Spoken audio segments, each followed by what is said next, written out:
And the great Joe Rudi joins us. Joe, we just talked to Raleigh, and same thing for you. Thank you for coming on. I know we just talked recently at the 1973 reunion.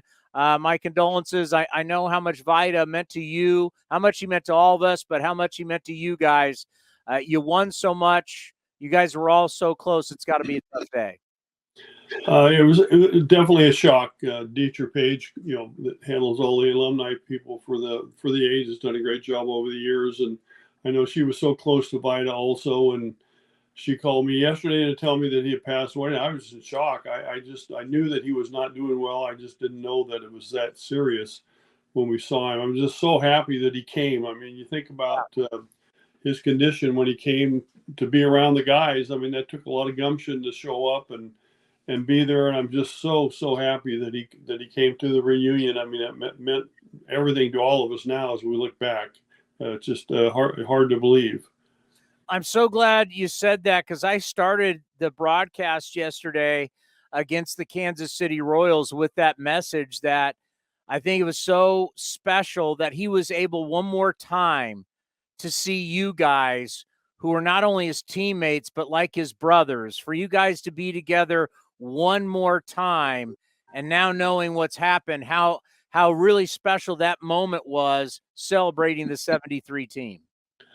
It really was a great time to be together. Like I said, we lost too many of the guys already, and but for him to come and spend that time with us, and I knew that he wasn't doing well. I don't think any of us knew how sick he really was, and he was there through the dinners and sitting down in the lobby with all of us, talking and about the old times and stuff, and I wouldn't trade the time I played for today and the money for anything, because we had such a great time. Most of us played together for 10, 15 years, and you just don't do that anymore. And, all of us started out in the minor leagues more or less together, worked our way up. And, when Vadi came up, you reminded me so much of Reggie. I mean, how could God give one guy so much talent? And, Vadi was such a great athlete. I think he was all state. A lot of people were recruiting him to be a quarterback down there in football. And, Mr. Finley was able to talk him into playing baseball, which is a great blessing for us, because he sure had a great career with the A's.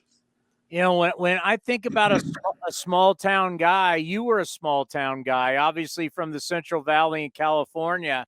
Amazing that you small time guys all of a sudden did some big town things. And next thing you know, you guys are winning World Series, and here comes the stardom.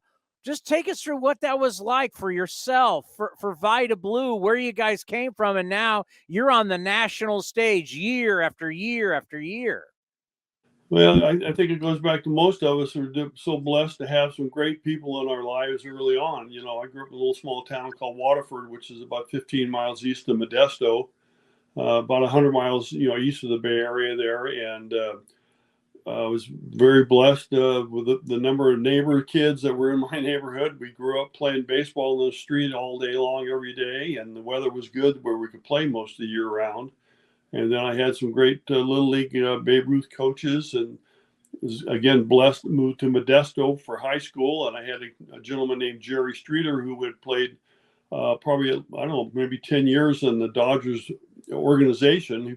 I know he spent about 5 or 6 years in AAA behind Maury Wills at shortstop, and retired a few years before I had got to Downey High School, and became my coach, and made me play shortstop of all things.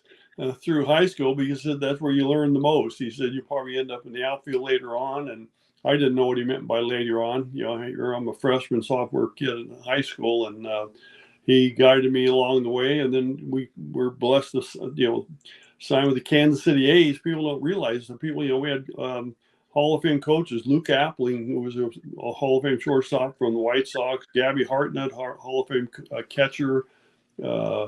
And just so many, really. John McNamara, who was really my tutor, played Double-A for him, and he gave me my chance to play in 1970. Went spring training in 1970, and of course Reggie was holding out, and Mac told me, he said, "Hey, the left field job is yours to lose. You're going to play every inning of every game of spring training, and which I ended up doing, and was fortunate enough, to run onto another great gentleman called Charlie Lau, who dramatically changed my approach at hitting and taught me how to hit the other way and all that stuff. And again, nobody makes it by themselves. You look back, I'm sure Vida had the same people in his life and growing up where he had down south, and what a great sports area that Louisiana is. I mean, you just look at the number of great players that have come out of that area. Yeah, I think Vida, as you mentioned, the football, just a terrific athlete, just blessed with that arm. I mean, the ability to throw. We didn't have radar guns then. We weren't tracking, but everybody knew he was throwing high 90s, if not at times triple digits. He was just blessed. I mean, and it's like he had the perfect attitude, the perfect upbringing to be the aw shucks, but had the great personality and could turn on the charm. So when stardom came his way, he was really young. He was good looking. It was like, bam, here you go. He had the name, Vida Blue. It's like everything worked, and it just, boom, he became an actual American sports star. Without a question. I mean, we just got a small taste of what was to come at the end of 1970. I think he maybe had a half a dozen starts. I can't remember. I can't remember if he threw a one-hitter, no-hitter, or something in there, but he did. He had a couple of really good games in the few starts he had at the end. I think maybe he got called up, the last month of the season there in 1970, and of course came in 1971 with Dick Williams showing up as our new manager, and he just had such a live arm. I mean, the ball just exploded up there. And 71, he was almost literally unhittable. I mean, he had a great curveball and just the fastball that exploded. And like you said, he was such a great character on top of all that stuff. He always had a smile on his face, and it was just a lot of fun to be around. He was another one of those guys. We had so many of them, Catfish, and Reggie was super. All of us that sort of in the group there that knew each other, couldn't pull any crap on each other because we knew each other from the time we were teenagers, and it just worked. You knew you were a big deal when you were on the road and people were paying to come see you from the opposing town. That's when you know you were a big deal. Well, I think in 71, we led the major leagues in attendance on the road. I mean, I think we drew 2 or 3 million people. I mean, every time we played on the road that year, we were packing the stands, especially when Vida pitched. And it was incredible. It really was, the turnout and how he handled it and got through that year, and really didn't have a drop off. It was amazing. Well, you talk about you guys coming up together. It's so special that it's something that's lost in professional sports. I understand free agency and it's great for players and for them financially for all these years, but the relationships that we just see in every sport, the player movement, you just don't have what you guys had. Just talk about what that meant as young men. You get brought together and you spend all those years together. You grow up together. You grow as professionals. You grow as husbands. You grow as fathers. Just talk about what that period of time was like in baseball for you guys. Well, like I said, it was so great because we all signed in that early period, went through the minor leagues together. When you're in the minor leagues, you all try to live together, especially one that we're married. And my wife Sharon and I got married in 1966 in Modesto. We played there, and of course we had Reggie and Duncan and Fingers, LaRussa. I think there was 12 or 14 guys on that Modesto team that went to the big leagues. And the next year we all together went to Birmingham, Alabama, and played baseball down there. And we all lived down in an apartment complex and had to have team parties together, which we had a few ruckuses over that, but that's another story.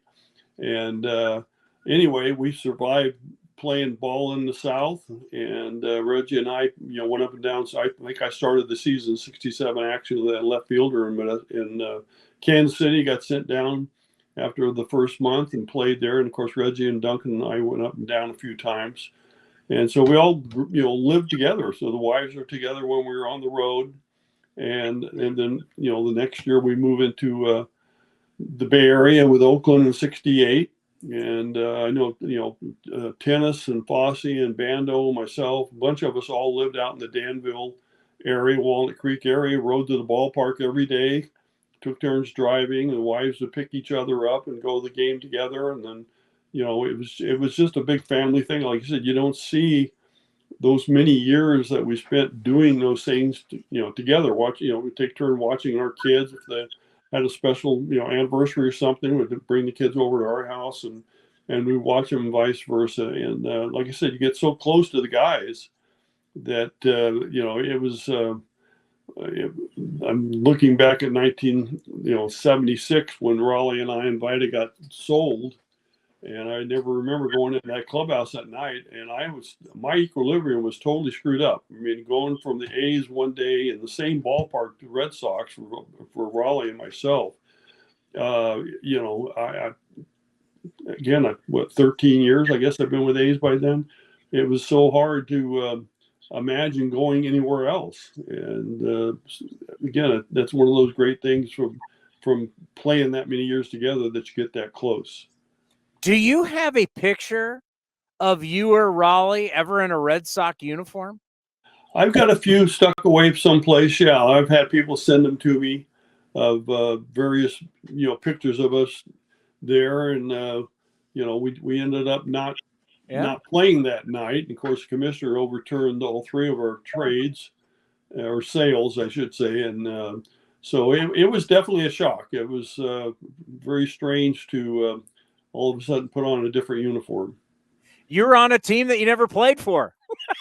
Exactly. It was strange. Daryl Johnson DJ was a manager of the Red Sox, and he lived out not too far from us, and actually went duck hunting with him quite a few times in the off season.